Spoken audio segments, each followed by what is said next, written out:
एक रात मनोज बाबू अपनी पत्नी मोना के साथ शादी की पार्टी से अपने घर को लौट रहे थे।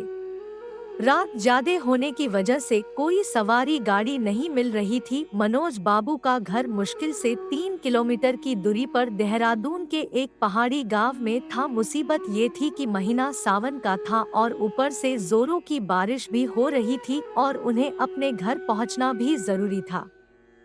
आता उन दोनों पति पत्नी ने पैदल ही घर जाने का निश्चय किया। मोबाइल के टार्च की मध्यम सी रोशनी में वे दोनों आगे बढ़ने लगे। वे अभी आधी दूर ही गए थे कि जोर से बिजली चमकी और बिजली की रोशनी में एक औरत का साया दिखा जो ठीक उनके सामने खड़ी थी। इस सुनसान सी सड़क पर रात के अंधेरे में अकेली औरत को देखकर उन्हें डर लगा और मन में तरह तरह के विचार आने लगे कि कहीं ये कोई खैर जो भी हो देखा जाएगा। ऐसा सोचते हुए उन दोनों ने अपने कदम आगे बढ़ा दिए, लेकिन बिजली अब बार बार लगातार चमकने लगी थी और उस बिजली की चमक में वो औरत दूर से ही साफ साफ दिख रही थी। वो औरत उन्हें रुकने का इशारा कर रही थी।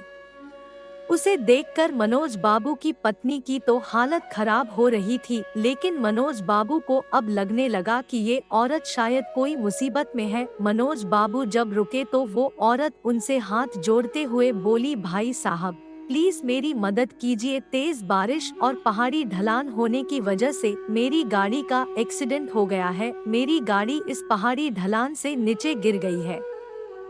उसमें मेरी 1 साल की मासूम बच्ची है। प्लीज आप दोनों उसे बचा लीजिए। इतना कहते ही वो औरत आगे आगे चलने लगी और न चाहते हुए भी मनोज बाबू अपनी पत्नी के साथ उस अजनबी औरत के पीछे पीछे चलने लगे। लेकिन एक अनजाने भय से उन दोनों का दिल जोर जोर से धड़क भी रहा था। जैसे ही वे दोनों पहाड़ी से नीचे उस गाड़ी के पास गए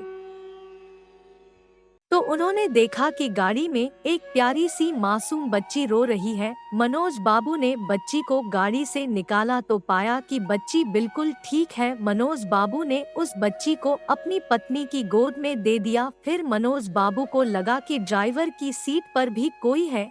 जब वो आगे जाकर देखे तो उनके होश उड़ गए, क्योंकि ड्राइवर की सीट पर वही औरत खून से लथपथ होकर मरी पड़ी थी। मनोज बाबू को अब सब कुछ समझ में आ गया था। वे दोनों पति पत्नी बच्ची को अपने गोद में लेकर अपने घर की तरफ आगे बढ़ गए। रास्ते में उनकी पत्नी ने उनसे पूछा, वो औरत कौन थी? फिर वो औरत दिखाई क्यों नहीं दी? कहीं वो कोई?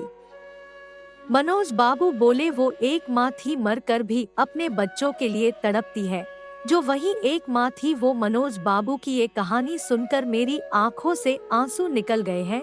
दोस्तों, अगर कोई मुसीबत में हो तो उसकी जरूर सहायता करें। क्या पता हमारी एक छोटी सी कोशिश किसी की जिंदगी में बहार ला दे। ये छोटी कहानी हर एक माँ की ममता को